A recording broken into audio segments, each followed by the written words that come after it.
Bonjour Georgia, Bonjour.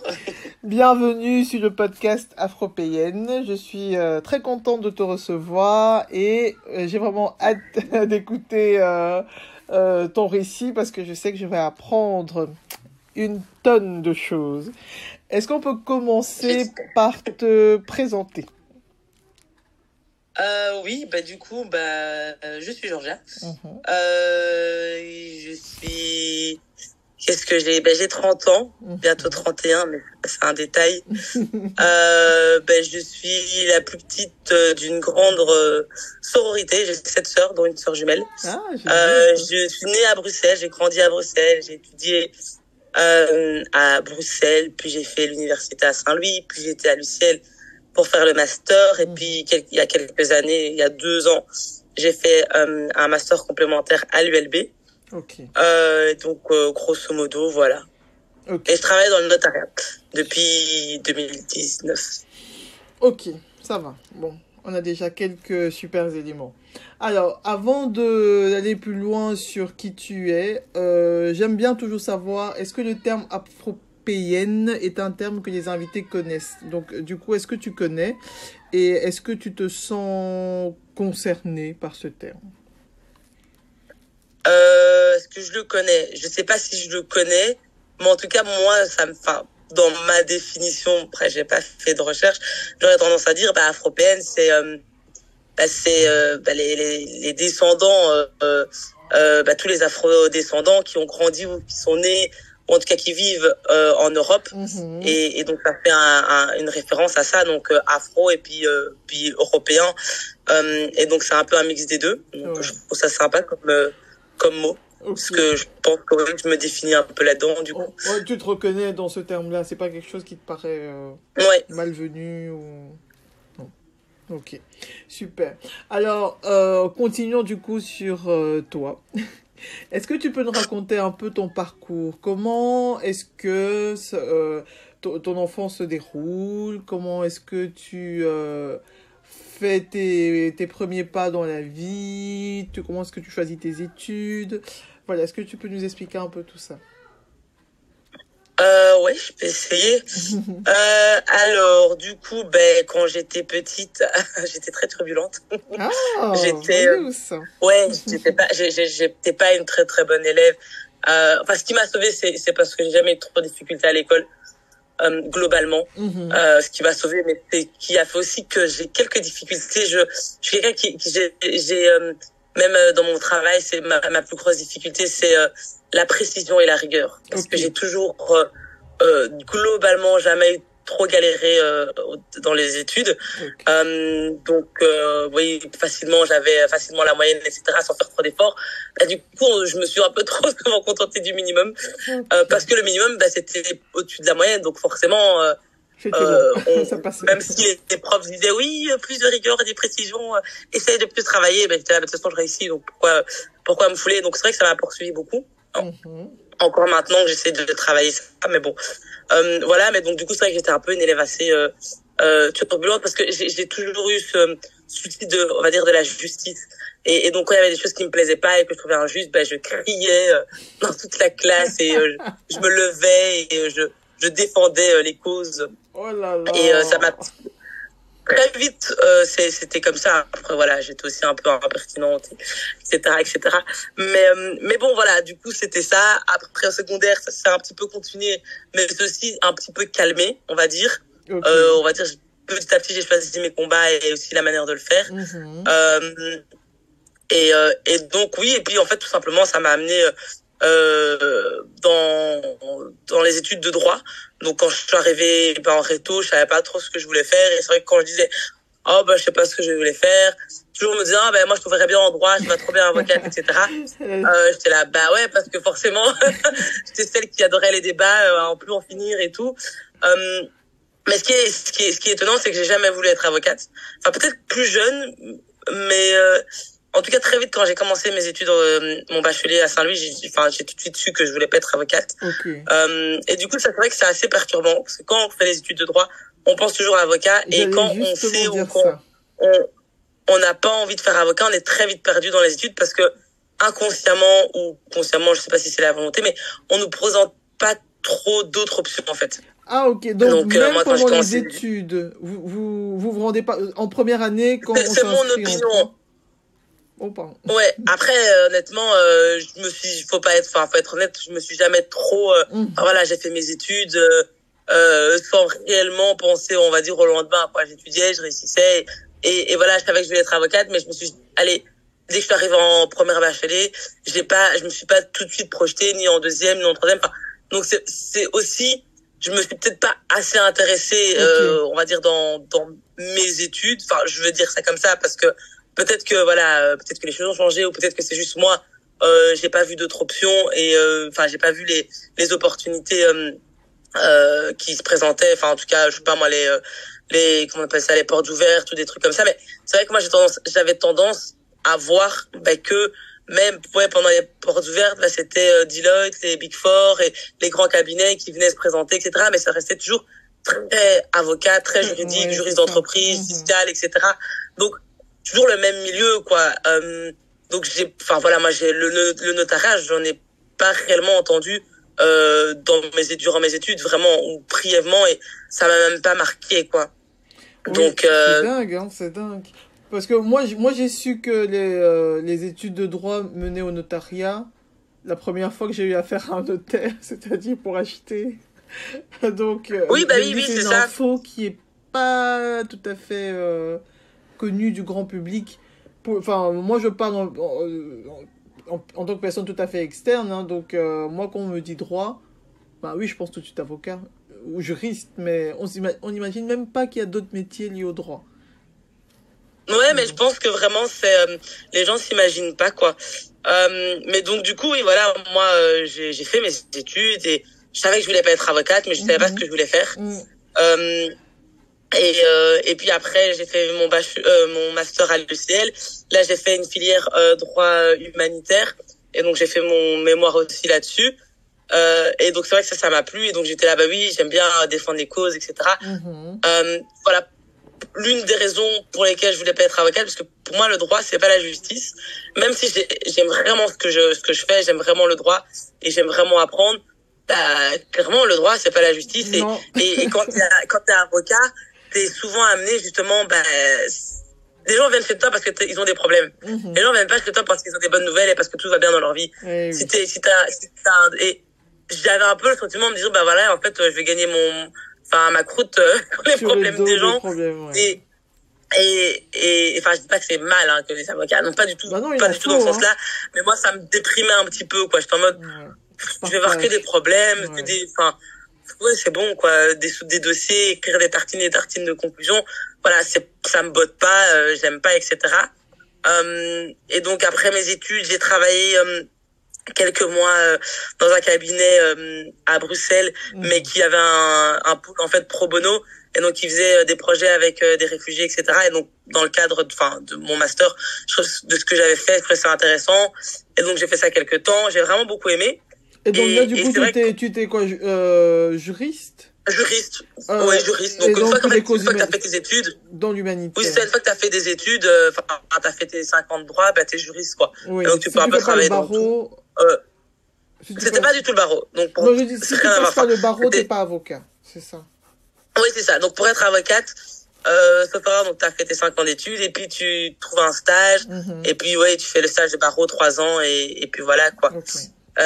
Et donc, j'ai fait ça, et en fait, j'avais vraiment, ce sentiment, le droit me manquait, en quelque sorte. Mhm. Je m'explique. Donc, déjà, ouais, c'est aussi, les avocats, c'est très, c'est dans des domaines, quoi. Donc, t'es avocat fiscal, t'es fiscaliste, t'es avocat, droit d'entreprise, famille, etc.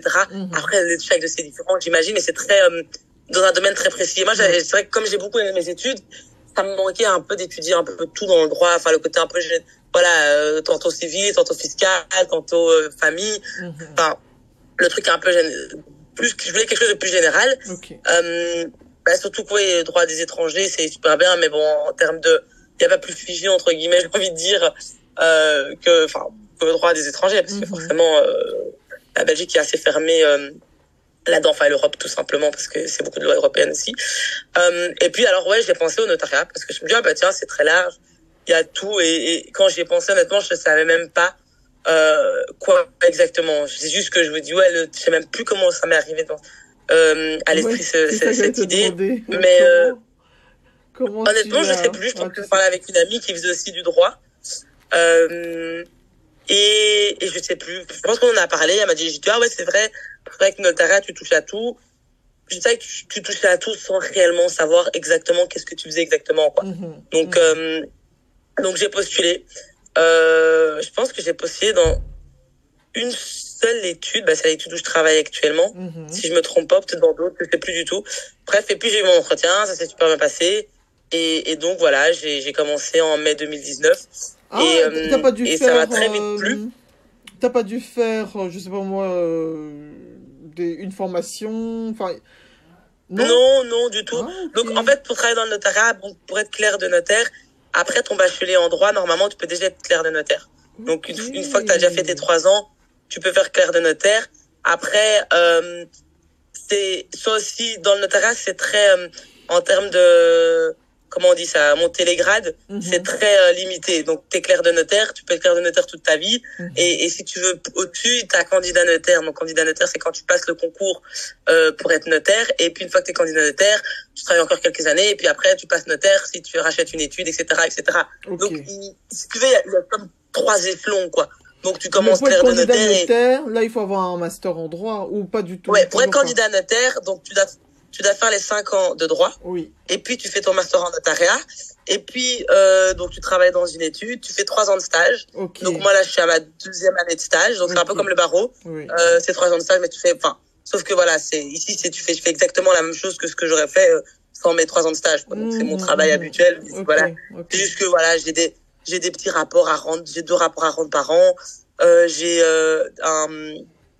comment on dit ça, une interview une fois par an avec la commission pour voir comment ça se passe, blablabla. Mhm, Et mhm. puis au bout des 3 ans, tu peux passer le concours qui se fait une fois par an, euh, qui est assez difficile. Et si tu réussis le concours, t'es candidat notaire, donc t'es Ok. nommé par le roi. Et puis là, quand tu es candidat notaire, tu continues à travailler. Et puis si tu as l'opportunité de reprendre une étude ou de t'associer, bah là, tu deviens notaire, quoi. Ok, très bien. Bah, tu vois, là, premier préjugé déconstruit, c'est qu'il n'y a pas un nombre limité de notaires. Moi, j'ai toujours cru Si, que... il y a un nombre limité par contre. Ah, parce Si. que Il y a un si nombre tu as, limité. plusieurs candidats qui réussissent, enfin, si tu as tous les candidats qui postulent qui réussissent, bah, ils deviennent tous candidats Non. notaires. Alors, du coup, si tu veux, quand tu passes le concours, il y a plus ou moins par an, je pense, 200 personnes qui le passent. Mhm. Et en fonction de chaque année, ils ont un nombre de candidats notaires à nommer. Et donc, Ah c'est vraiment un concours, oui, donc il y a un c'est numerus les 20 clausus. premiers, les trucs comme ça. Et donc, Ok, par exemple, cette année, ma collègue a passé le concours et cette année, j'étais 48. Donc, il y avait 48, ils pouvaient prendre 48 personnes. ok, Et en très fonction bien. des années, parfois, ils prennent 48 personnes, parfois, ils en prennent moins. Donc, parce que pour Mhm. réussir le concours, tu dois avoir 60%. Mhm. Et donc, si par exemple, bah, l'année suivante, ils doivent prendre 20 candidats, mais il n'y a que 10 candidats qui ont qui ont 60% et plus, bah, ils prennent que 10 candidats. Ok, très bien. Euh, et donc, il y a un nombre limité de candidats notaires qui sont nommés par an. Mhm. Et après ça, une fois que tu es candidat notaire, bah, pour être notaire, il faut que les études, enfin des études se libèrent. Enfin, donc des notaires qui partent en pension, ou Oui. alors des notaires qui s'associent. Euh, et donc, si tu veux, il y a un certain nombre de notes. En fait, il y a un nombre limité d'études. Ok, oui, oui, Et donc, d'études, il y a oui. plus ou moins, je pense, je sais plus, je dirais 150 études Sur la Belgique. en Belgique. Mhm. Et donc, tu as 150 études, donc a priori minimum 150 notaires. Après, tu peux avoir des notaires associés. Associé, Et donc, oui. dans une étude, tu peux avoir 3 4 notaires. Par exemple, Ok. Actalis, Notalex, des trucs comme ça. C'est des grandes études où ils sont 3 4 notaires. Et donc, il y a un Mhm. notaire titulaire et puis il y a les notaires associés. Et ce qui fait que, par exemple, je crois, il y a plus ou moins 1500 notaires en Belgique.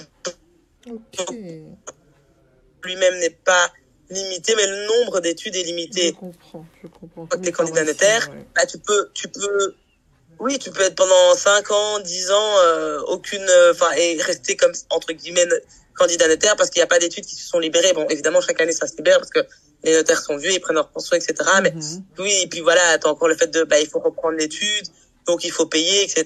Enfin, donc c'est, grosso modo, c'est ça, quoi. Waouh, ok, c'est pas mal du tout. Ouais.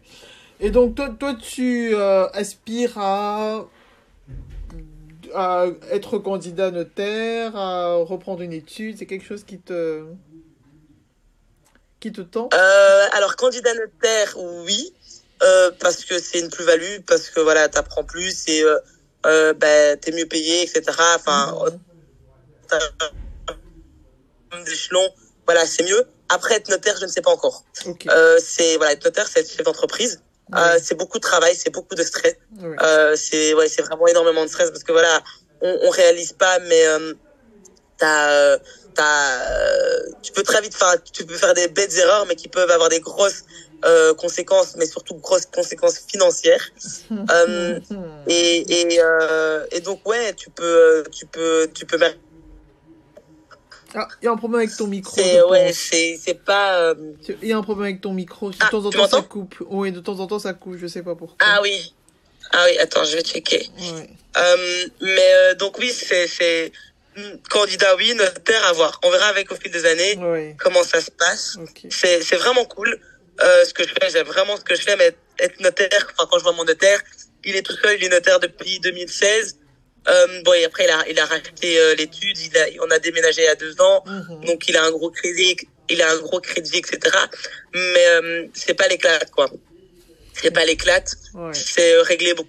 Voilà, c'est encore autre chose de ce que je fais maintenant, quoi. Et c'est autre chose que d'être candidat notaire. Donc tu prends moins de dossiers, bah tu prends quasi plus de dossiers, ou alors c'est que les gros dossiers qui traînent depuis 10 ans et que tu essayes de résoudre, que tu fais tard la nuit, bah toute la journée, voilà, tu lis des actes, etc. Enfin, c'est pas voilà, c'est à réfléchir. J'ai pas, c'est pas Oui, donc au-delà de la responsabilité professionnelle, il y a toute la partie entrepreneuriale. Il y a le fait d'acheter une étude, de prendre un crédit, d'avoir des frais, des Oui, prêts à oui, c'est ça. rembourser, d'avoir du personnel. Ouais. Ouais, c'est ouais, et puis enfin voilà, moi je pars toujours du enfin voilà, j'ai quand même en tête que mon travail c'est pas ma vie. J'aime ce que je fais et voilà, je remercie Dieu parce qu'il y a énormément de personnes qui travaillent mais qui n'aiment pas ce qu'ils font. Moi j'ai la chance de vraiment aimer ce que je fais, mais je veux pas que ça prenne trop de place dans ma vie. Je veux que ça reste entre guillemets un plaisir et surtout que ouais, ce soit pas j'ai pas envie d'avoir la corde au cou, quoi. J'ai envie de profiter, de me dire, bah voilà, quand j'aurai des enfants, quand j'aurai mon mari, pouvoir partir en vacances tranquille, pas rentrer tard, hyper tard, ou rentrer tôt, mais continuer à travailler, des heures et des heures après. Enfin, voilà, j'ai envie d'une certaine qualité de vie, qui fait que, bah, ça peut pas forcément, je pense pas que ça puisse réellement coïncider, au métier de notaire. Après, voilà, c'est pas une idée figée et ça peut évoluer, quoi. Ça peut évoluer. Ok, super. Alors, j'aimerais que tu nous éclaires un peu plus, parce que moi, un notaire, il y a encore quelques années, c'est le monsieur, tu vois, même pas la dame, le monsieur est blanc, chez qui on va quand on veut acheter un bien immobilier. Point barre. Le notaire, pour moi, se résumait à ça. Et donc, depuis quelque temps, je sais, enfin, j'ai rencontré une jeune clerc de notaire qui m'a parlé de plein de choses. Elle m'a raconté ah oui, si vous êtes en couple et que vous vous mariez pas, vous pouvez quand même venir signer. Enfin, elle m'a parlé de plein de documents qu'on pouvait signer. Elle m'a parlé d'héritage. Elle m'a parlé, enfin, de plein de choses. Je suis là, ah tiens, vous faites autre chose que d'immobilier. Et donc, est-ce que tu peux nous parler un peu de ce métier peu connu? Oui, alors oui, effectivement, essentiellement, ce qui se fait tourner l'étude, c'est clairement l'immobilier. D'ailleurs, maintenant, c'est très calme, donc c'est stressant. L'activité principale, parce que du coup, ouais, clairement, ouais, c'est les finances principales, c'est dans l'immobilier, clairement. Okay, je veux dire, c'est 80 Ouais, ça dépend les études après, mais c'est vraiment plus de 60% minimum du chiffre d'affaires. Il y en a qui font quasi que de l'immobilier et du coup, par exemple, maintenant, à cette période, bah, stresse un peu parce que t'es là en mode, bah, quand il y en a plus, quand le chiffre diminue, c'est inquiétant. Après, la bonne nouvelle, c'est que dans l'immobilier, ça reprend toujours. Même si c'est plus calme. Enfin, les gens vont continuer à acheter en Belgique. Voilà, clairement, les Belges ont une brique dans le ventre, c'est pas pour rien, quand on regarde en Belgique, c'est là où il y a le plus de propriétaires. Donc, c'est essentiellement immobilier. Mais effectivement, c'est pas que ça. Bah, il y a les succès. Ah, là, ça a coupé.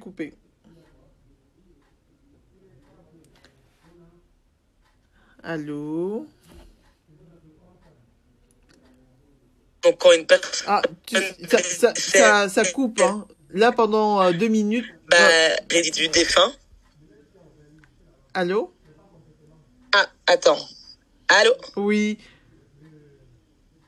Attends, est-ce que tu m'entends? Là, je t'entends, mais il y a 2 minutes à peu près, ça a vraiment coupé. Ah ouais, ok, attends, je vais peut-être me mettre en 4G. Je suis en haut, du coup, j'ai pas beaucoup de... du coup, je sais plus où je m'étais arrêté. Oui, mais tu me parlais du métier de notaire et tu disais que on était à entre 50% voire plus d'immobilier. Et que donc pour certains, c'était le stress en ce moment parce que voilà, au niveau immobilier, c'était un peu calme, mais que ça reprenait. Oui, oui, c'est ça. Mais bon, après, voilà, l'immobilier, même si quand c'est plus calme, ça s'arrête jamais. Enfin, je veux dire, on peut avoir des moments plus calmes, mais il y aura toujours de l'immobilier parce que les gens continueront à acheter, les gens continueront à vendre. Enfin, voilà, c'est vraiment, ça tourne, quoi. Puis t'as les successions. Donc, succession, c'est pas forcément obligé d'aller chez le notaire, ça dépend. Donc, l'acte d'hérédité, on n'a pas le monopole. Donc, un acte d'hérédité, c'est un document qui certifie qui sont les héritiers de la personne qui est décédée. Oui. Et donc, ce document-là, tu peux le faire chez le notaire, comme tu peux le faire aussi à l'administration fiscale. Sur MadminFin, normalement, tu peux le faire aussi gratuitement. Okay. Avant, c'était au bureau sécurité juridique, mais je pense qu'ils ont un peu dispatché. Pareil, la déclaration de succession.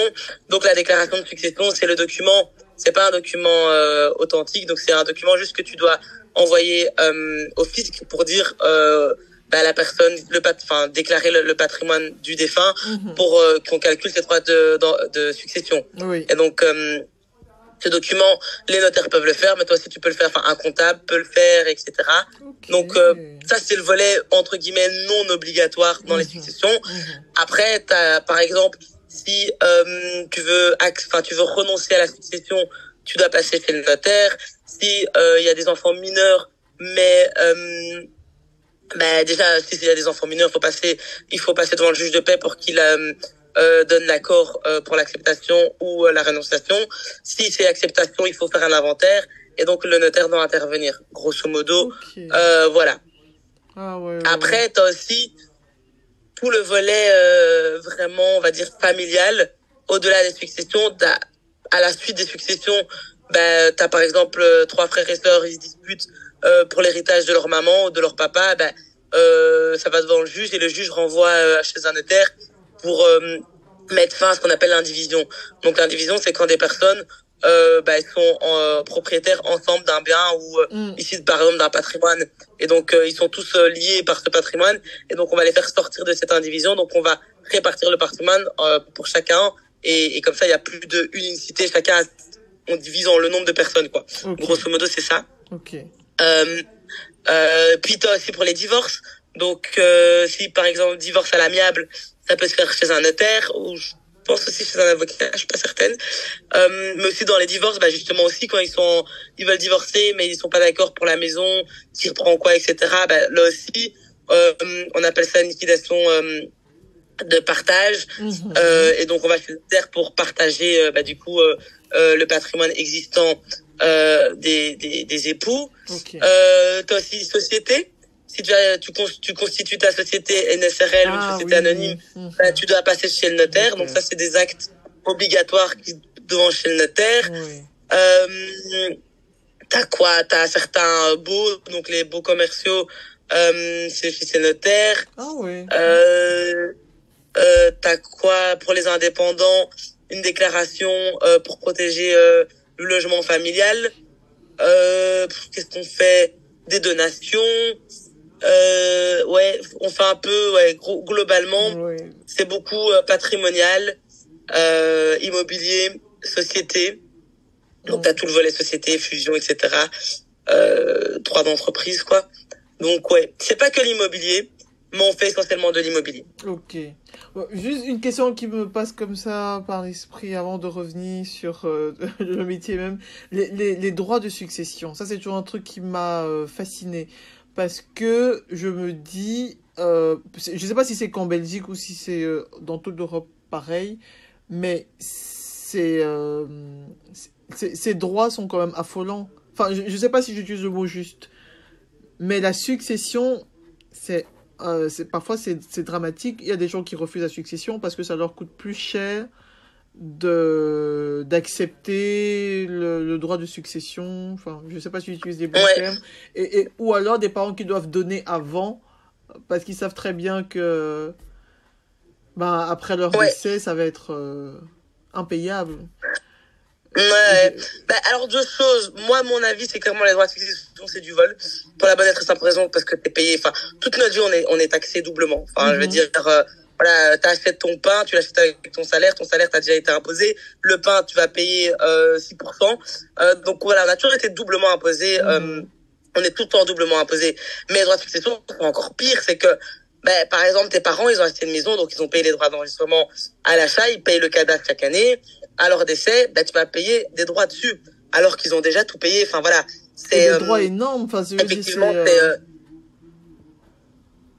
je sais, comment? je dis le pourcentage à payer, il est quand même très important, non? Je sais pas si c'est un Euh, impôt. alors Comment ça, c'est mon c'est? deuxième point. Oui.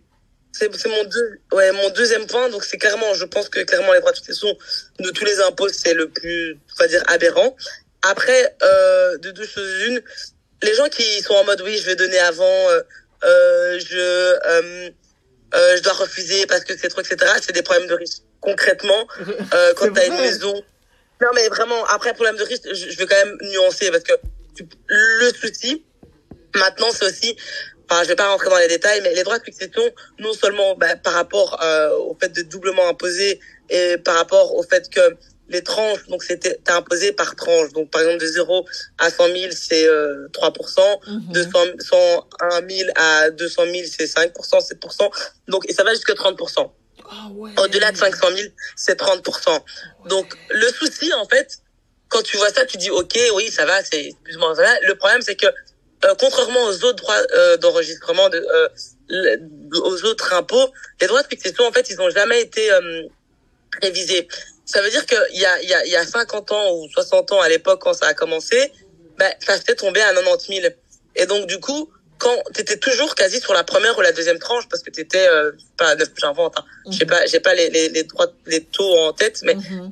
de 0 à 50 000, tu payes 3%. De 50 à 100 000, tu payes, 9%. Du coup, quand t'avais une maison, un bien immobilier à 90 000, plus, je sais pas, moi, 10 000 euros sur ton compte, un patrimoine, de 100 000 ou un peu moins, au total, les droits de succession, tu payes 9%, enfin, 3 et 9% maximum, quoi. Oui. Sauf que maintenant, il y a eu la 10 000 inflation, enfin, le coût a augmenté, ce qui fait que, t'es très vite riche. C'est ça que je dis, je nuance de propos que oui, c'est pour les riches, c'est un problème de riches. Mhm. Oui et non, parce que, à l'heure actuelle, du coup, on est très vite riche. T'as une maison qui vaut 300 000, 300 000, Tu es tout de t'es suite très dans la vite, tranche haute. Oui. tu peux être Donc, très vite dans les tranches au-dessus.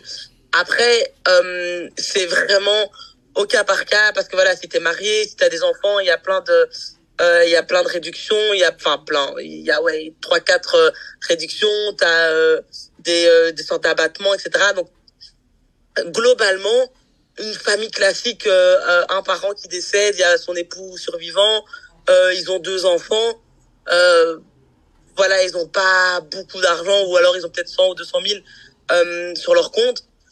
Les enfants vont pas payer énormément. Ça reste énorme par principe, parce que voilà, je trouve que c'est pas des droits qu'ils devraient payer, mhm. mais ils vont pas payer genre 20 000, quoi. Enfin voilà, ils vont pas payer 20 000 euros Mhm. de droits de succession, ils vont pas payer 10 000 euros. Ok. Mais dans le concept, c'est vrai que ça reste quand même beaucoup. Ok. Et donc voilà, du fait que bah c'est doublement taxé et donc enfin t'as toujours été taxé doublement toute ta vie et qu'en plus après ton décès tes enfants vont quand même payer, donc ça je trouve que c'est aberrant. Et puis ensuite aussi parce que du coup comme ça n'a jamais été révisé les taux, bah on est très vite dans les tranches au-dessus, même s'il y a plein de réductions, d'abattements, etc. quoi. Mais ça reste que voilà, quand moi tu sais j'ai pas mal de clients qui m'appellent, oui alors je veux donner à mon enfant parce que pour les droits de succession, et je dis oui, et je demande, enfin voilà, je pose toujours un peu des questions en mode, ben voilà, est-ce que vous travaillez, parce que les gens commencent à s'inquiéter à 50, 60 ans, et je dis l'enfant à quel âge? Oui, il vient d'avoir 18 ans, oui, il a 22 ans. Ben t'es là, c'est un peu comme l'avion. Je veux dire, quand t'es dans l'avion avec ton enfant, ben on dit d'abord tu mets toi ton masque d'oxygène et puis tu mets celui de ton enfant. Oui. Faut se protéger soi avant l'enfant, parce que si tu te protèges pas, tu pourras pas plus protéger ton enfant.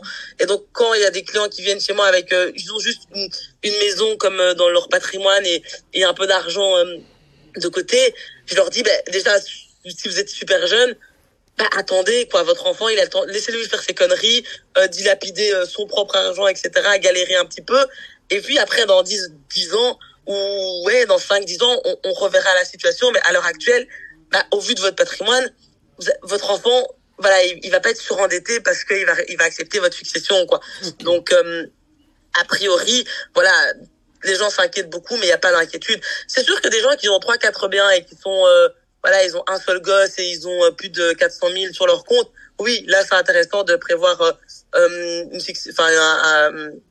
la succession, comment ça va se faire des donations petit à petit, etc. Mais je pense que à l'heure actuelle, le nombre de Belges qui doivent s'inquiéter par rapport à la succession pour leurs enfants, etc. À part si ils ont un seul enfant, parce que c'est vrai que comme j'ai dit, du coup, quand t'as qu'un seul enfant mais que t'as une maison à Etterbeek, t'as peut-être que 100 000 euros sur ton compte, mais ta maison vaut déjà peut-être 600, 700 000 et t'as qu'une seule fille. Ça peut être intéressant évidemment de faire des donations parce que voilà, elle est toute seule et que le patrimoine, tout va lui revenir et ça peut être très vite beaucoup. Okay. Donc pour vraiment maximiser enfin voilà, minimiser le maximum de droits de succession, c'est intéressant. Donc c'est vraiment au cas par cas. Oui. Et voilà, je pense que faut pas non plus s'inquiéter, quoi. Ok, très bien. Non, mais ça reste aberrant, cela dit. Oui, ça j'ai compris. Mais n'empêche que, bon, tu vois, tu remets les points sur les i parce que j'avais un peu imaginé des choses extrêmes. Mais là, du coup, c'est très clair. Merci. Et donc, avant de revenir sur l'immobilier, parce que c'est vraiment ça qui m'intéresse, je voulais savoir, est-ce que les notaires interviennent dans d'autres investissements comme la bourse ou bien les cryptos? Je dis ça parce que j'ai vu un truc à la télé. Aucune idée. Non, t'as dit honnêtement, aucune idée. Et je sais même pas, peut-être que je sais pas si c'est autorisé ou quoi. Ça dépend. Enfin, déjà, je m'y connais pas du tout en bourse ni crypto, donc je serais pas voilà, déjà de base, c'est des notions qui me sont assez vagues. Okay. Mais à titre privé, oui, peut-être. En tant que notaire, voilà, t'es une personne, tu dis que tu fais ce que tu veux de ton patrimoine. Mais en tant que notaire, normalement, ils le font pas, et je me demande si c'est pas interdit, mais sans certitude, quoi, je sais pas trop. Ok, super. Donc comme ça, à nouveau, c'est clair. Et donc en revenant sur l'immobilier, là j'ai plein de questions. Donc la première, tout simplement, bon, c'est une question un peu personnelle. Est-ce que tu es toi-même investisseuse? Est-ce que tu investis en immobilier ou c'est pas quelque chose qui t'intéresse encore? Oui, comme beaucoup, je rêve d'être entière. Entière, carrément. C'est un peu ça l'idée, hein. Parce qu'investir dans l'immobilier, c'est d'avoir plein d'immeubles qui sont tous loués et du coup, tu vis de la rente, tu vis des salaires, quoi. Grosso modo, enfin, moi, c'est ce que j'ai en tête. Après, peut-être que je me trompe, mais je me dis, les gens qui investissent dans l'immobilier, c'est d'avoir d'autres rentrées et qui, in fine, à plus ou moins terme, ces rentrées-là permettent de vivre, quoi. Et donc, de réduire les heures de travail. Okay. En tout cas, moi, ce serait ça mon idée si je dois vraiment investir dans l'immobilier. Ça. Parce que tu sais, pour beaucoup de gens, avoir sa résidence principale, c'est déjà avoir investi. Tu vois, c'est... Donc toi, tu es plus dans l'investissement à grande échelle. Toi, tu le vois comme ça. Ah oui, tu voyais comment, toi? Non, mais pour pas mal de personnes, déjà avoir sa résidence principale, c'est déjà être investisseur dans ce sens-là, Ah on a oui, déjà oui, comme mis ça, ses ouais. sous dans. Ouais, Ouais, voilà. Donc, ok. ça, Bah, c'est vrai que, oui, non, dis-moi. ouais, c'est, oui, pardon. Mais oui, oui, bien sûr. Oui, je pense que de toute façon, ça reste une sécurité d'acheter. Voilà. Après, c'est vrai que moi, je connais des personnes qui sont en mode par rapport à la religion, par rapport à leurs convictions, acheter. Voilà, ils veulent pas de crédit, etc. Mhm. Après, moi, ce que je dis toujours, ça reste une sécurité qu'il n'y a pas dans la location. La location, ben, on le voit maintenant avec l'indexation, tu payes toujours de plus en plus cher. Tu vas payer quoi, 900, les loyers, c'est quasi impayable, surtout à Bruxelles. Tu payes 1000 euros, à ton propriétaire. 1000 euros, bah, c'est quasi, bon, maintenant, les taux à la banque ont augmenté, mais à l'époque, c'était 700, 800 euros de mensualité par mois pour ton crédit pendant 20, 25 ans ou peut-être 30 ans. Mais je veux dire, voilà, tu payes déjà moins en achetant qu'en louant, et puis t'as pas cette sécurité parce que les 800 euros, tu vas les payer pendant 20 ans, 30 ans. 1000 euros, tu commences à 1000 euros, mais tu peux te retrouver facilement dans 5 ans à 1005. Ouais. Et donc, voilà, moi, après, c'est mon point de vue, hein.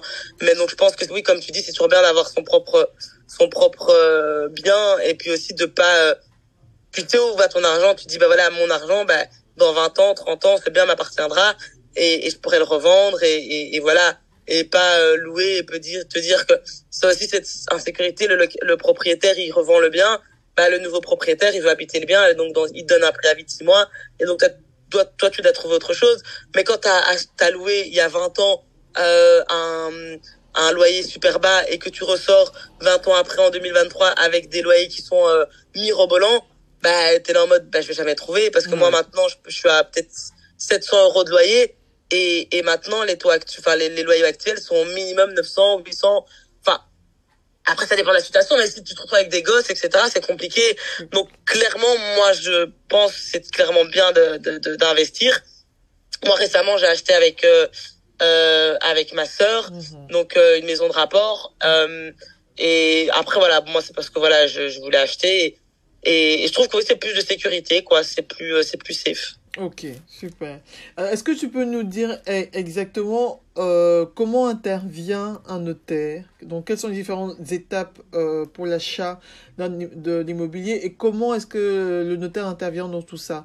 Est-ce que le notaire, c'est la personne sur qui on peut compter ou, ou est-ce que c'est une personne dont on doit... bah, tu me diras non, évidemment. Mais moi, pendant longtemps, les notaires me faisaient un peu peur. Je dois t'avouer. Oui. Bon, alors déjà, quand t'achètes, t'es rarement en contact avec le notaire. Tu seras en contact avec un clerc de notaire. Donc, ton contact, c'est un peu le gestionnaire de ton dossier. Donc, le gestionnaire de ton dossier, c'est pas le notaire en général, c'est des collaborateurs. Et donc, les collaborateurs, t'es en contact avec eux du début jusqu'à la fin, et le notaire, tu le vois juste à la signature de l'acte. Il fait semblant de connaître, il fait semblant de connaître ton dossier, il a lu juste 5 minutes avant. Parfois, il a pas eu le temps de le lire et, il le parcourt en même temps, tu vois. Donc, d'ailleurs, il te pose des questions pour un petit peu, voilà, savoir de quoi on parle. Grosso modo, c'est ça. Scènes quand tu dis ça. Ouais, non, vraiment, mais tu le vois, hein, franchement, si t'achètes, quand tu repenses à ça, tu sais que t'as ça en tête, tu sais direct capter que le notaire, en fait, il connaît pas ton dossier, il sait pas qui tu es, il sait pas ce que t'achètes, littéralement, tu vois.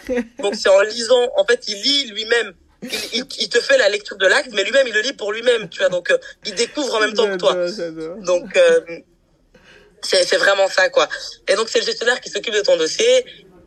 Alors, bah, t'as le côté, bah, je vais mettre du côté où t'achètes, quoi. Donc, tu contactes, genre, tu me contactes parce que t'achètes. Donc, bah, ça, tu me contactes directement, genre, bah, tu m'envoies un mail en me disant, oui, j'ai fait une offre qui a été acceptée, donc tu m'envoies l'offre, tu m'envoies la carte d'identité, et moi, je prends en contact avec le notaire du vendeur. Ok. C'est le notaire du vendeur qui s'occupe d'abord du compromis. Le compromis, alors, préambule. La vente a lieu, dans le code civil, une vente, c'est quoi?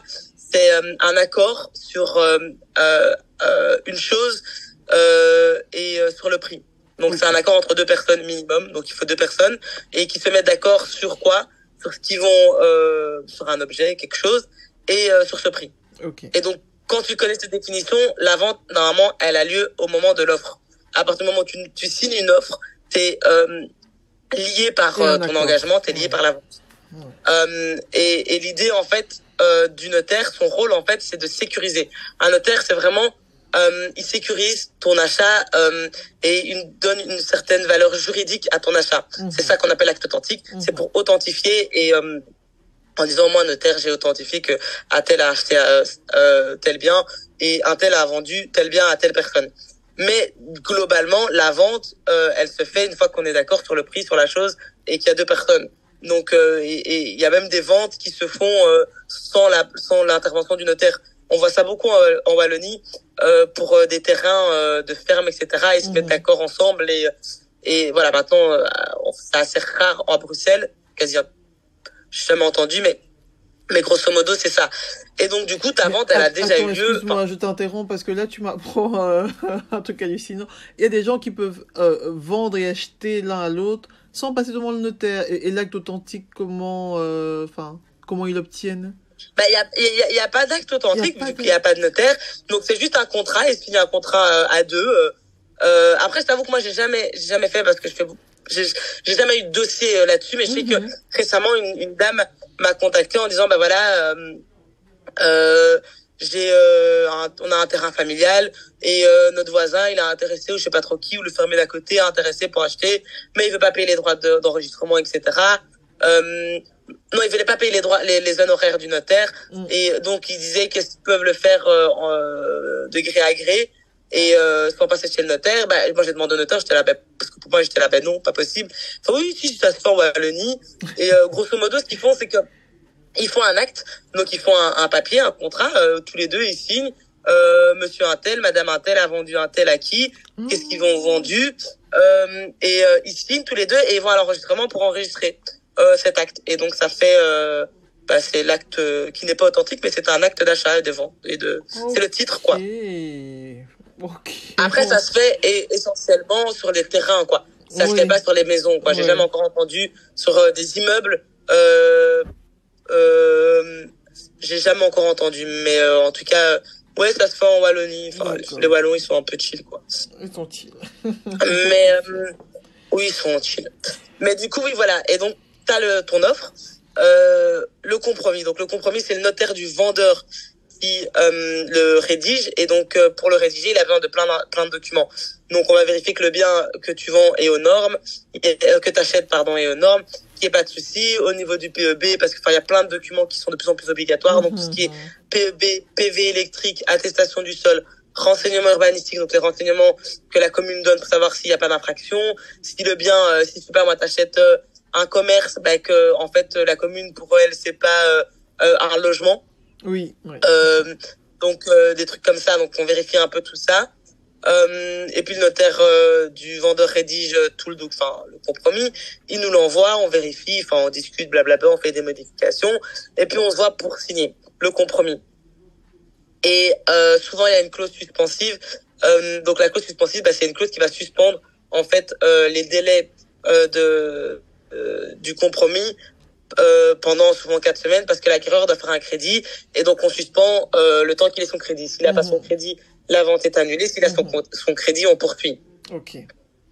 Et donc voilà, une fois que l'acquéreur a son crédit, il me recontacte en disant voilà j'ai le crédit. Souvent la banque aussi m'a contacté entre-temps, m'a envoyé les documents pour rédiger l'acte.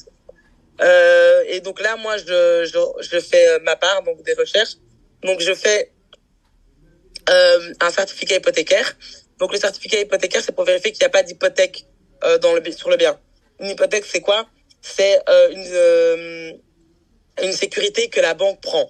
Elle te prête 200 000, mais elle se dit pour être sûr que tu me les rendes, moi je vais prendre une hypothèque, donc je vais inscrire le montant de 200 000 sur ton bien. Si tu arrêtes de me payer, je vais demander la saisie de ton bien et avec le prix de vente, je récupère mon argent. Okay. Et donc ça c'est de manière très simple, c'est ça l'hypothèque. Et donc nous on va vérifier qu'il n'y a pas d'hypothèque. Bon, souvent des hypothèques parce que l'inscription dure 30 ans. Il n'y a que la banque qui peut faire une hypothèque. Non, du tout. Tu peux même faire des hypothèques conventionnelles. Dans le cadre d'un achat, souvent, ce sera la banque. Oui. Mais ça peut arriver. On a déjà eu le cas, c'était grosso modo à la suite d'un divorce, monsieur garde la maison et il doit payer ce qu'on appelle une soulte. Donc il doit payer la part de madame. Donc madame lui laisse sa part, Oui. donc le bien vaut 200 000. Il est censé lui rembourser, il est censé lui payer 100 000. Ok. Mais les 100 000, il l'a pas. Et donc ce qu'il fait, il dit je te paye 50 000 maintenant, et les 50 000, je te les paye plus tard, ou voilà, il s'arrange d'une manière ou d'une autre. Mais ce qu'il fait, c'est qu'on va prendre une hypothèque, on va inscrire sur le bien les 50 000 au profit de madame. Et comme ça, quand le bien sera vendu, madame, on devra questionner madame en disant madame, voilà, il y a une inscription à votre profit sur le bien. Est-ce que vous nous accordez votre main levée? La main levée, c'est quoi? C'est pour enlever la main. C'est vraiment, imagine une grosse main verte sur le bien et on demande à madame d'enlever ça. Et alors elle dit oui ou elle dit non. Enfin, voilà. En général, les banques disent oui. Moyennant remboursement du coup de leur dette, quoi. Et donc l'inscription se fait au service des hypothèques qui est un service d'administration. C'est ça, voilà. Donc une fois que l'acte est signé, donc l'acte devant chez le notaire est signé, t'as tout le post-acte, donc tout ce qui est administratif. On envoie l'enregistrement, on envoie au bureau de l'admin pour enregistrer. Et donc c'est là où on paye les droits d'enregistrement. On envoie à l'admin des hypothèques pour reprendre l'inscription. Et donc il y a tout ça qui se fait, quoi. Et donc voilà. Ça c'est la première chose que en tant que notaire acquéreur tu fais pour préparer l'acte final. Une autre chose, c'est que tu fais les notifications fiscales et sociales. Et ça, c'est très important parce que les gens ne le savent pas. Quand tu achètes et quand tu vends, tu as intérêt à ne pas avoir de dette à l'égard de l'État. Pourquoi? Parce que nous, on a l'obligation de contacter les administrations et leur dire « Ah voilà, madame vend son bien. Est-ce que elle a des dettes? » Donc, concrètement, c'est quoi comme dette? Tu payes pas tes impôts, tu payes pas, tu as une amende routière, tu la payes pas, t'as une voiture, tu payes pas le truc, la taxe de circulation, la taxe de circulation, etc. Donc tout ça, c'est des petits trucs, hein, des amendes de 50 €, etc. Des amendes communales, tous ces petits trucs, les amendes, toutes tes dettes fiscales et sociales, parce que si t'es indépendant, cotisations sociales, tu les payes pas, ça va retomber, ça va ressortir. Donc tout ça, moi je dis toujours aux gens, j'espère que vous n'avez pas de dette parce que ça va ressortir. Non seulement ça va ressortir, mais nous on a l'obligation de les payer. Et donc souvent ça arrive, moi ça ressort et donc je t'envoie un mail à la madame ou au monsieur, je dis oui monsieur vous avez des dettes, est-ce que vous pouvez m'apporter la preuve que ça a été payé? Si pas, ce sera déduit, ce sera rajouté. Si c'est du côté acquéreur, ce sera rajouté sur votre décompte, quoi. Et alors ils me disent oui. Je sais, mais j'ai trouvé un plan de paiement avec l'administration. Et je suis là, oui, je suis désolée, mais nous, les plans de paiement, on doit pas en tenir compte. Nous, on doit rembourser directement. Donc, si tu dois 10 000 € à l'État et que à l'État d'accord pour payer 200 € par mois pendant 20 ans, une fois que tu vends ou que tu achètes, ils exigent que la dette, tu la payes tout de suite. Et donc, ça, c'est... quand t'es vendeur, en général, c'est pas trop grave parce que c'est déduit de ton prix et donc tu reçois juste un peu moins. Ou alors, moi, récemment, il y a quelques jours, j'avais un acte où le monsieur, il vendait avec son papa, donc il avait pas complètement la moitié du prix parce que c'était sa maman qui était décédée, donc il avait juste une partie du prix de l'appartement qu'il vendait. Et il avait des dettes plus gros, qui étaient au-delà de ce qu'il devait recevoir. Et donc on a dû payer ses dettes avec la part de son papa, donc faire une reconnaissance des dettes, etc. Mais donc du côté vendeur, le pire truc qui puisse arriver, c'est que le prix de vente ne suffise pas à payer les dettes, quoi. Ok, mais du côté acheteur, c'est chiant parce que du coup, imagine, t'achètes ton bien à 200 000, t'as en tout et pour tout avec ton crédit, ça fait, je sais pas moi, 225 000. T'as déjà payé 10 000 € d'acompte. Il te reste, la banque versera 200 000 à la signature de l'acte. Il reste 15 000 €. Donc toi, t'as compté, je dois rajouter 15 000 € que je vais payer à la signature de l'acte. Et avec tes dettes, t'as 10 000 € de dettes qui ressortent. Les 10 000 €, elles vont en rajouter et donc t'auras pas 10 000 €, 15 000 € à payer. Tu devras payer 25 000 €. Donc c'est ça en fait. Donc pour l'acheteur, c'est que ça rajoute au solde que tu es censé payer à la signature de l'acte. Ah wow. Alors là. Donc ouais, c'est pas cool. Ouais.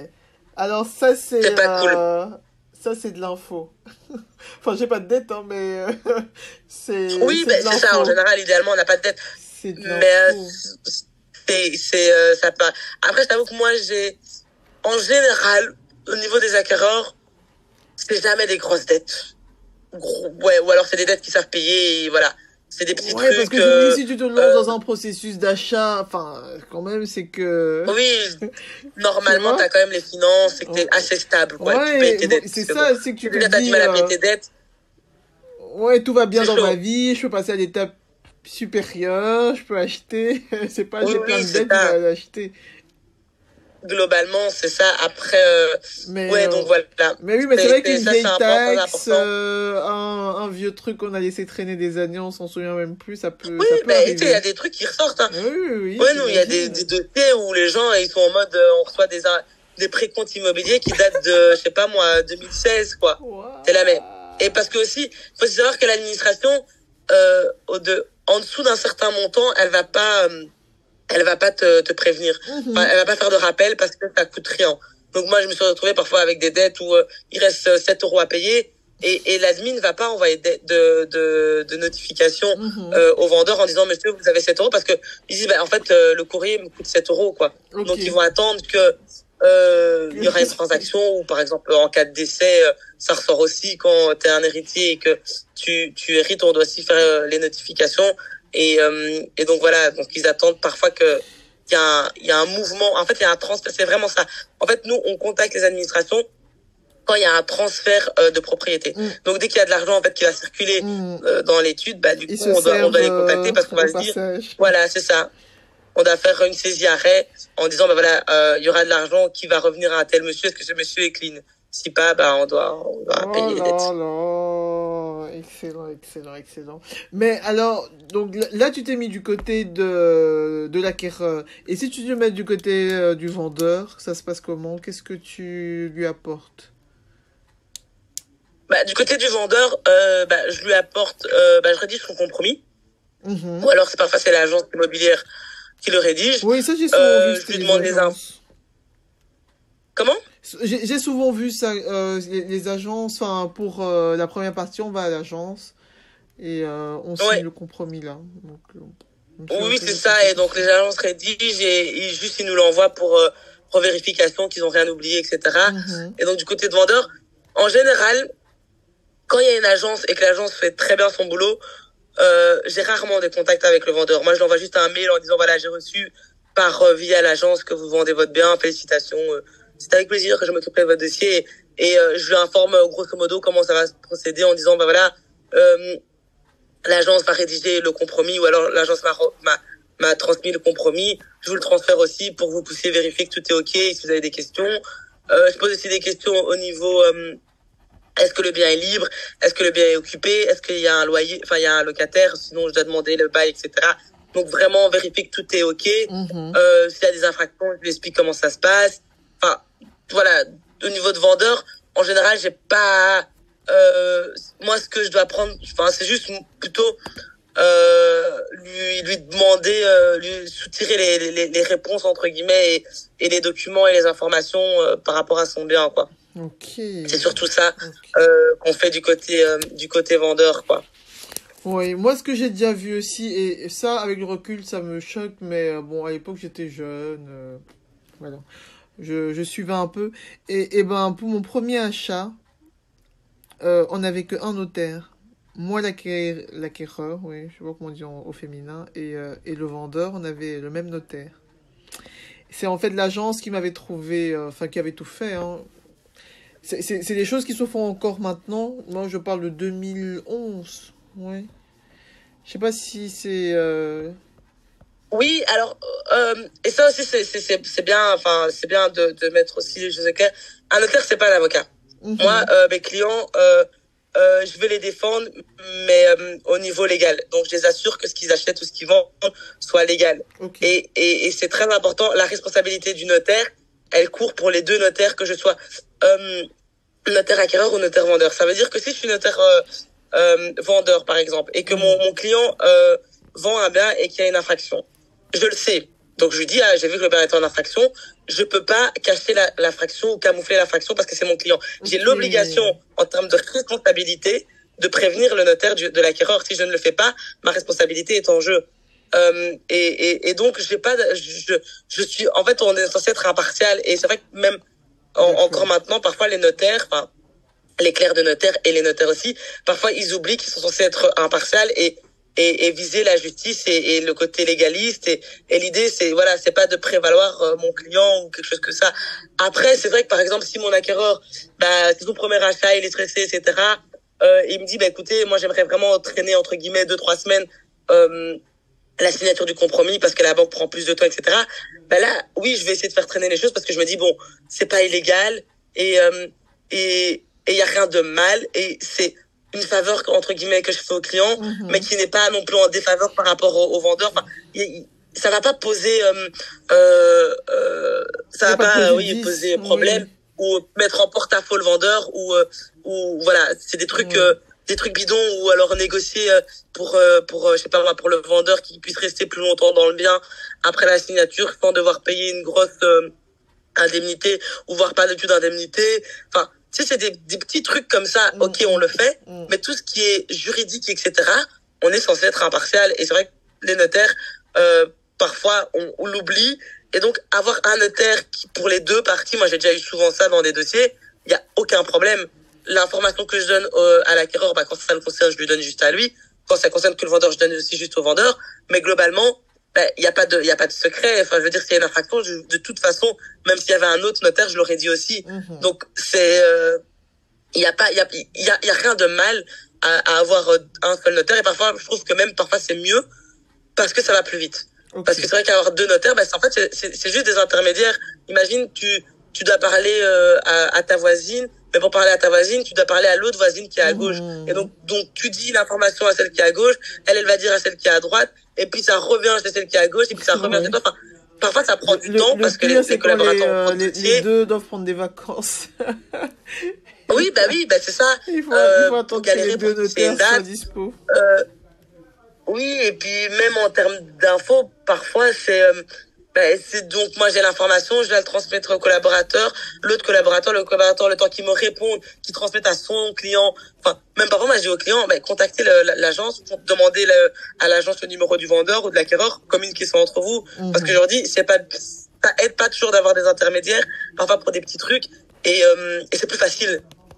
Donc mais c'est vrai que les gens, ils sont toujours en mode, oui, mais on peut pas avoir le même notaire. Si tu peux avoir le même notaire, ça change rien du tout. Ouais, normalement, à l'époque, j'avais eu l'impression. Changer. Ouais, j'avais eu l'impression que j'avais pas été, que ça m'avait pas été favorable. Mais je pense que surtout, je connaissais pas bien le sujet, je connaissais pas mes droits et que j'ai pas peut-être posé les bonnes questions. J'en sais rien, mais oui, c'est vrai que. Mais après, voilà, c'est clairement possible. Hein. C'est possible que, comme je te dis, les notaires soient un peu parfois ils prennent un parti pris consciemment ou inconsciemment, hein, ça dépend. Peut-être parce que voilà, lui de base il est notaire du vendeur et il a toujours travaillé avec le vendeur et puis du coup c'est l'agence qui a ramené l'acquéreur et donc il connaît pas trop l'acquéreur et donc il va être plus distant ou enfin ça peut arriver hein, mais normalement ça devrait pas arriver. Ça devrait pas. Eh ben justement en parlant de choses qui ne devraient pas arriver, j'espère que je vais pas rentrer dans des sujets trop touchy, mais autour de moi, j'ai quand même quelques personnes qui ont des soucis, qui ont eu des soucis avec leur achat. Je donne 2 exemples. Donc, j'ai mon comptable qui a une cliente qui a acheté un bien. Bon, on va reparler de la Wallonie, que les Wallons ne se sentent pas vexés, parce que je suis sûr que ça aurait pu arriver n'importe où d'autre. Mais si tu veux, c'est donc une maison de rapport. Sauf que le jardin, il n'est pas sur le même terrain. Tu vois le genre de bien. le jardin ou enfin le garage, il est de l'autre côté d'un terrain qu'elle doit traverser. Et Ah ouais, ok. Oui, voilà. Et ça n'a pas été clair. Bon, après, ce sont des versions. Ça, c'est la version qu'on m'a racontée. En tout cas, la dame se retrouve avec un terrain qu'elle penserait être le sien, qui en fait n'est pas le sien, parce que son vrai terrain, il est de l'autre côté. Enfin, et elle a pas eu l'info. Et donc maintenant, c'est toute une histoire de procès, blablabla. La deuxième personne, c'est une dame, et maintenant je pense qu'elle a sa 17e année de procès. Ouais, ça c'est une histoire vraiment horrible. Donc en gros elle a une maison, elle vit dedans depuis qu'elle l'a achetée avec son mari, elle a 2 enfants, Et puis un jour, le voisin débarque chez elle, dont le mari est décédé, et le voisin débarque en disant, ah oui, en fait, cette partie de la maison est à moi. Et il lui montre un Mhm. acte authentique avec la partie de la maison qui est à elle. Elle a elle-même un autre acte qui prouve que la maison est à elle. Et en gros, le notaire qui a procédé à la vente à l'époque, aurait fait une espèce de faux, je sais pas trop comment dire ça sans, hein, Ouais, sans dire quelque chose de faux, mais en gros, il y a deux actes. ouais, Donc, il y a le voisin qui a sur son acte que ça son c'est pas terrain va cool. de là à là. Ouais, Et donc, ça englobe toute une partie du terrain de madame. Et madame a un acte, alors qui est pas le bon, mais du coup, il y a un notaire qui a signé un acte qui est pas bon. Et donc, ouais. ouais, franchement, Bah, ouais, ça, globalement, c'est vrai que ça, c'est vraiment bah, la responsabilité du notaire dans les deux cas, hein. C'est la responsabilité du notaire. Et bon, dans le deuxième, c'est un peu plus triste parce que c'est plus compliqué. mm, Et puis, ouais, il y a plein d'aspects juridiques, donc tout ce qui est acquisition trentenaire, enfin voilà, je vais pas rentrer trop dans des mots trop techniques, oui. mais globalement, dans les deux cas, ici, il y a clairement la responsabilité du notaire. Le premier cas, bah, le notaire doit vérifier ce qu'on vend et ce qu'on achète. Et Mhm, donc, on a ce qu'on appelle le cadastre, donc tu as des identifiants parcellaires qui dit, bah voilà, ce terrain est un tel. On doit vérifier que le terrain qui est vendu, qui est propriétaire. Donc, on a des plateformes pour ça, pour vérifier qui est propriétaire. Depuis combien de temps, s'il y a des héritiers, etc.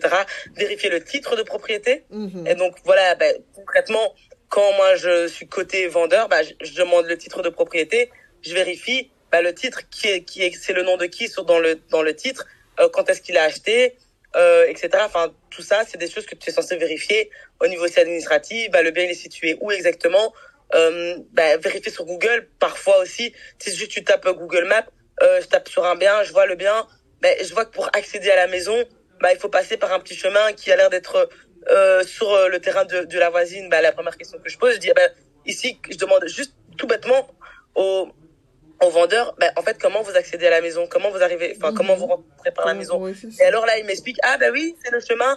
Et donc, comme ça, c'est poser des questions, je dis, ah ben du coup, il y a une servitude. Et alors, je vérifie, est-ce que cette servitude, est-ce qu'elle est légale ou est-ce que c'est juste une convention qui a été faite entre les deux parties. Enfin, donc, c'est vraiment creuser Oui. les choses parce que Mais quand ça, c'est c'est la le travail du responsabilité du notaire. notaire. Non, ça, c'est le Ah oui, travail. oui, et si ça merde, ça va devant le juge et le juge condamne le notaire à 9 fois sur 10, le notaire est condamné. Hein. Mais il va être Donc, condamné à et c'est pour quoi? ça qu'il Parce a que fait des de toute assurances. façon, l'acquéreur, enfin, je dis pour lui, c'est mort, c'est perdu. Parce que, enfin, l'acquéreur. Bah, indemnité, Oui, indemnité. indemnité, il Ok. paye des indemnités. Mhm. Donc, il y a une assurance qui paye très cher les notaires.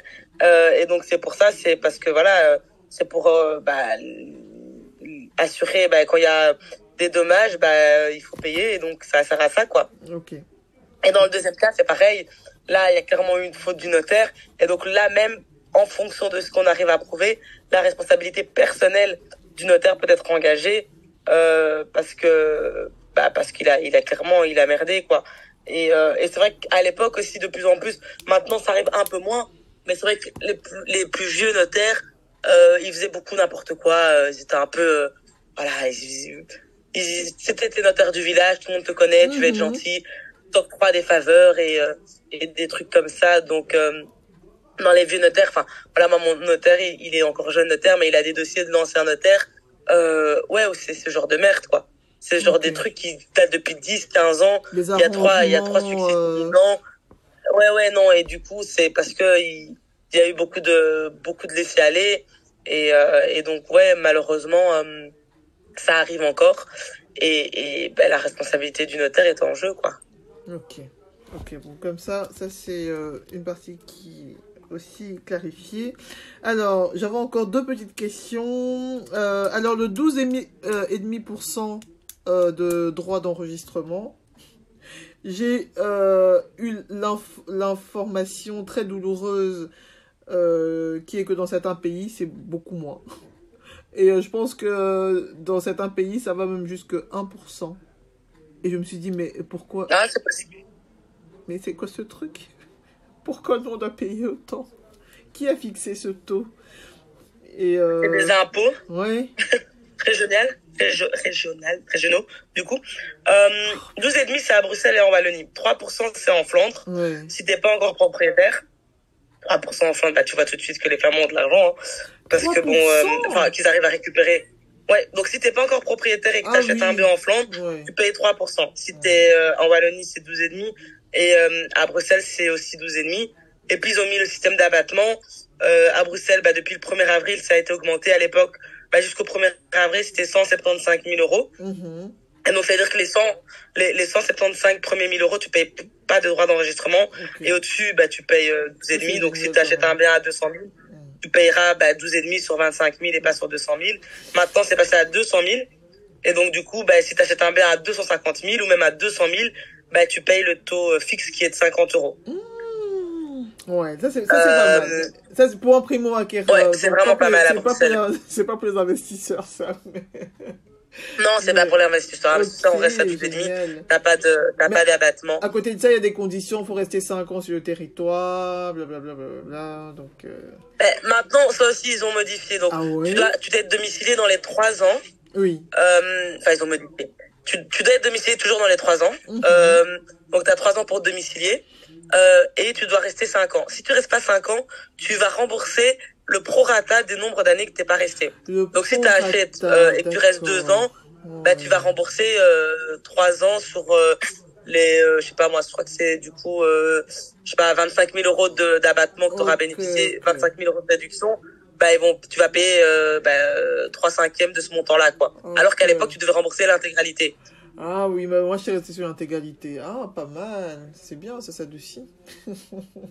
Oui, c'est ça adouci. Donc si par exemple tu restes que 4 ans et bah, pour la dernière année, bah, tu rembourses un 5e quoi. Donc, tu rembourses quand même, mais c'est moins douloureux qu'à l'époque tu devais rembourser 21 875. Enfin, c'était dur. Il n'y a pas moyen d'avoir une dérogation. J'ai jamais réussi à trouver l'info. Ici par exemple, ta famille s'agrandit, honnêtement, ça devient un peu... Je sais pas du tout. Enfin, on sait pas exactement au cas par cas. Nous, on connaît pas du tout les conditions. Il faut demander à l'administration. L'administration. Ouais, et c'est vraiment au cas par cas parce que, enfin, parfois ils ont accepté. Moi, mon notaire me disait parfois ils ont accepté que une personne qui allait travailler à l'étranger, du coup, devait vendre son bien. Parfois, ils ont pas accepté parce qu'ils estimaient le travail, vous n'êtes pas obligé de quitter la Belgique, vous n'êtes pas obligé d'accepter le boulot. Enfin, c'est vraiment, je ne saurais pas te dire ouais, non, vraiment, je serais vraiment pas te dire les conditions. Ouais. S'il y a une liste ou pas, quoi. Okay. Honnêtement, je sais pas du tout. D'accord, ça va. Donc, dernière petite question. Bon, je te suis sur LinkedIn, ça tu sais, vu que c'est comme ça que je t'ai contacté. Et j'ai récemment vu que tu t'engageais dans un nouveau projet, Nisaba, du notariat indépendant. C'est bien ça, si j'ai tout compris. Ouais. Tu peux m'expliquer, parce que j'ai un peu de mal à voir comment tu fais du notariat de façon indépendante. En fait, si tu veux, donc moi depuis 1 an, je suis passée indépendante. Donc je fais la même chose mais en tant qu'indépendante. Donc je facture mon notaire. Okay. Donc c'est plus mon patron, mais c'est mon client entre guillemets. Et donc Nisaba, en fait, c'est l'idée de génie qu'une jeune femme a eue, qui a travaillé longtemps dans le notariat et qui le notariat, c'est un milieu qui est très très peu flexible. Donc c'est des horaires globalement de 8h30 à 17h. Voire 9, 18, t'as 20 jours de congé par an, au bout de 5 ans, t'as 1 jour en plus,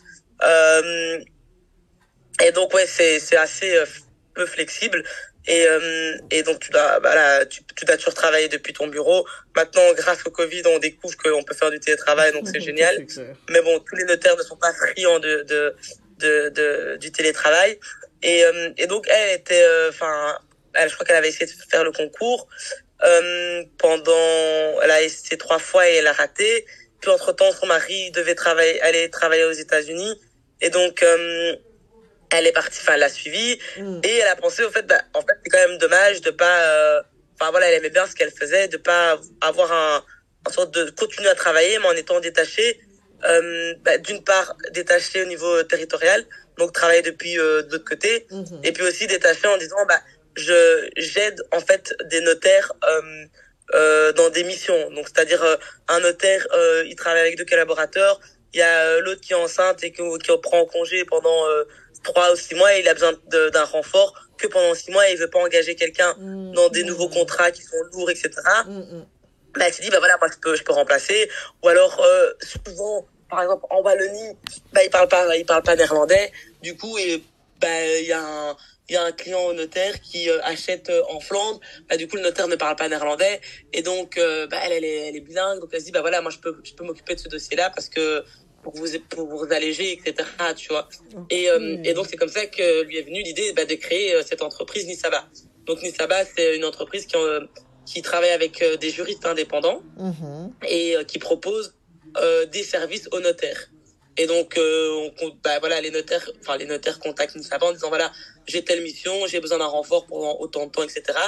Et alors il y a une plateforme, c'est distribué à tous les juristes, tous les juristes indépendants en disant voilà, il y a telle mission par exemple un notaire cherche quelqu'un pour rédiger l'acte de donation ou pour une vente ou s'occuper de la vente ou une succession, etc. Et le juriste prend la mission, travaille en indépendant, donc il travaille chez lui, il prépare tout le dossier et puis il renvoie au notaire et puis voilà. Donc grosso modo c'est vraiment le côté indépendant, c'est que tu travailles sur des dossiers et pas on va dire dans une étude fixe, etc. quoi. Ah ouais, c'est pas mal. C'est franchement ça. Et personne n'y avait pensé avant. Ouais, franchement, j'étais étonné. Franchement, moi, je suis là depuis pas longtemps, du coup.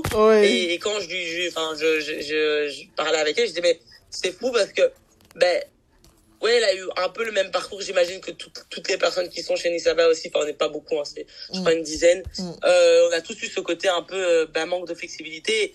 Et ce côté, j'aime ce que je fais, mais si j'avais la possibilité, de pouvoir travailler ailleurs, parce qu'au final, moi, mon boulot, il faut juste une connexion Internet et voilà, mon cerveau est en pleine forme et voilà, j'ai pas besoin de grand chose. Donc, être partout ailleurs et pouvoir prendre des missions, continuer à travailler sur ce que je fais, sur ce que j'aime, sans être dans un bureau de 8 à 17 et choisir quand est-ce que je fais ce travail-là.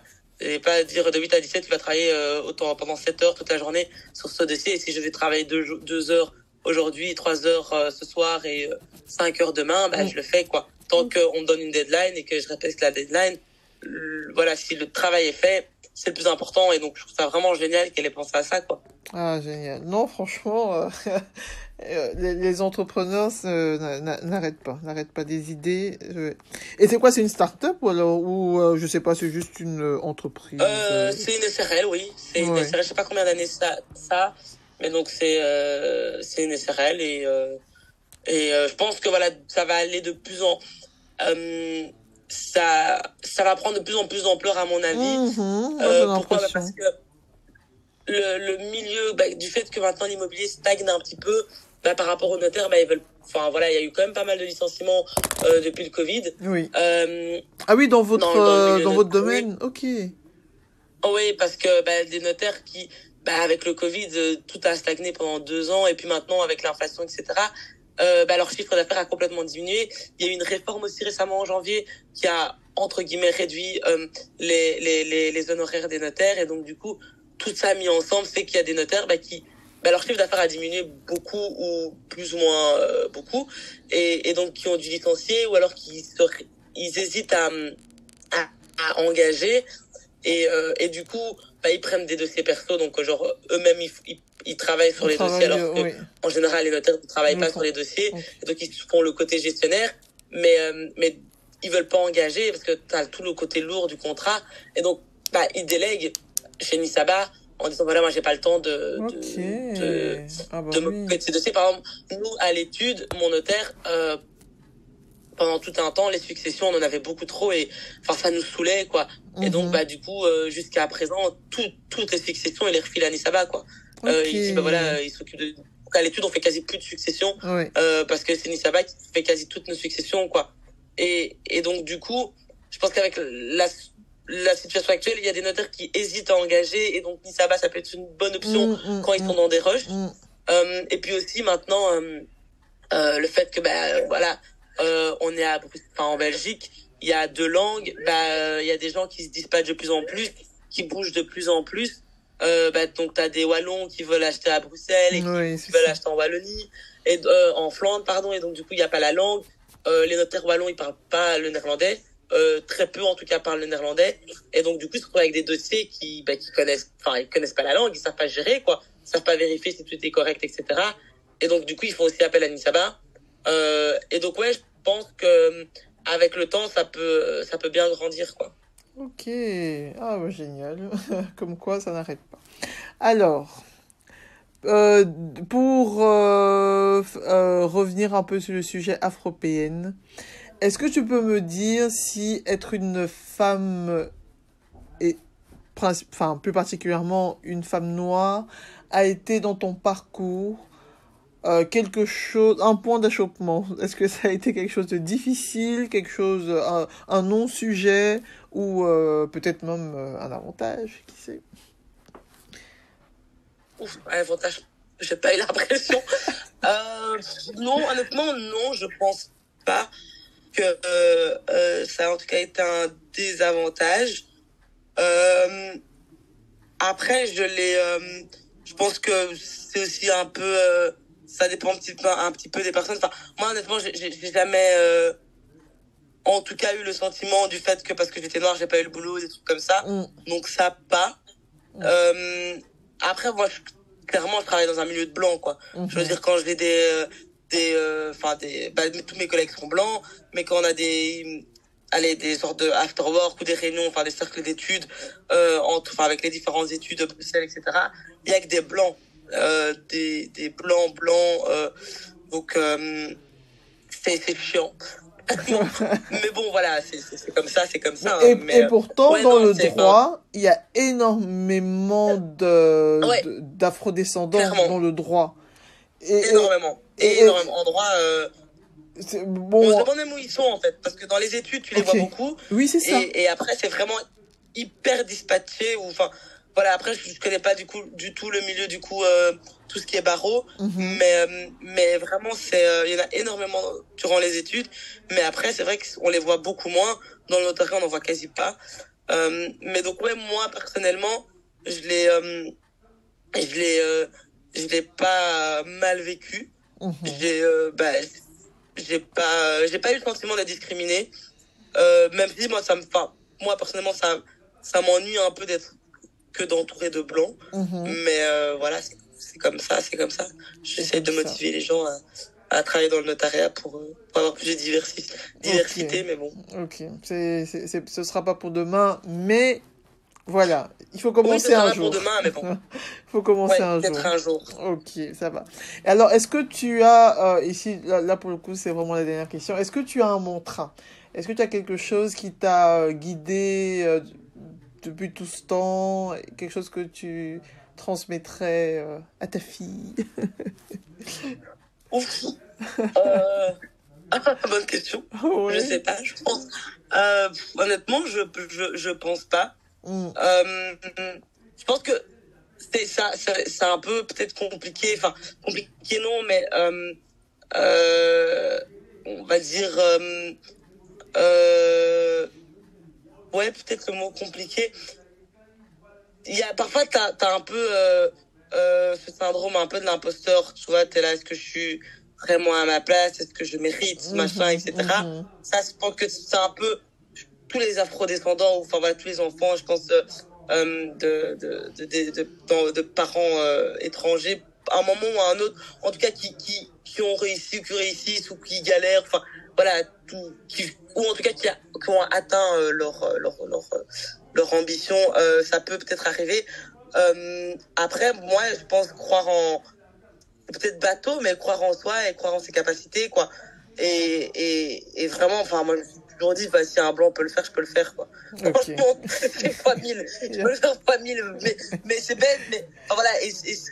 Et puis aussi, c'est pas, c'est, je pense que voilà, être afrodescendant, c'est carrément une richesse, j'en suis convaincu, mais c'est pas du tout c'est pas du tout un désavantage. Ok. Et, ouais, je pense vraiment que ça peut être un plus, pour autant que on va dire, on sait pas forcément se mettre en valeur, mais réaliser en fait ce plus-là. C'est juste se dire voilà, t'en es capable et il n'y a pas de raison que tu n'y arrives pas en fait. T'as rien de moins que ton voisin blanc ou asiatique quoi. Donc peut-être une question socio-culturelle, mais ça c'est un autre débat et c'est peut-être plus long. Mais a priori, ouais, je pense que ouais, se battre ouais pour ce qu'on veut et se donner vraiment avoir le courage et la force de ses ambitions quoi. Parfois on a beaucoup de grandes ambitions, on veut faire des grandes choses, mais une fois qu'on est là devant, il faut travailler, on est là flemme, ouais, la flemme. Ouais, aux injustices, on crée un peu à l'injustice, etc. Et se remettre en question et être honnête avec soi-même aussi. De dire, voilà, tu rates ton examen parce que t'as rien foutu, c'est pas parce que t'es noir, quoi. Okay. C'est pas parce que le prof t'aime pas. Ça peut arriver, hein, je dis pas, c'est clairement, ça peut arriver, mais voilà, être, faire la part des choses avec aussi de temps en temps, ouais. Oui, voilà, être de bonne foi. Et de bonne foi. Ah, en tout cas. Écoute, c'est un super message. Je te remercie en tout cas pour les infos. Là, c'était un masterclass. Hein. La personne qui écoute ça a intérêt à avoir un petit big. Moi, en tout cas, j'ai mon petit big, j'ai bien noté. Et je réécouterai. Donc, merci beaucoup pour les infos. Merci pour ta participation, pour ton temps. C'était avec plaisir. Et je te souhaite beaucoup de succès chez Nisaba. Et merci. Et j'espère que les auditrices auront l'occasion de travailler, qui sait, avec toi un jour. Avec plaisir, je suis très sympa. Je vous ai découvert sur le podcast. Je réponds toujours, mais... Ça marche. J'avoue, ce serait assez chouette. Ah ouais, ce serait top. Un tout grand merci à toi et beaucoup de succès pour tes podcasts. Et j'espère qu'il y aura de plus en plus de visibilité. Parce que c'est quelque chose de bien et qui est important. Ouais. Donc voilà. Merci beaucoup. Écoute, passe une bonne soirée. Bonne continuation pour toi aussi. Bye. Merci. Allez, bye.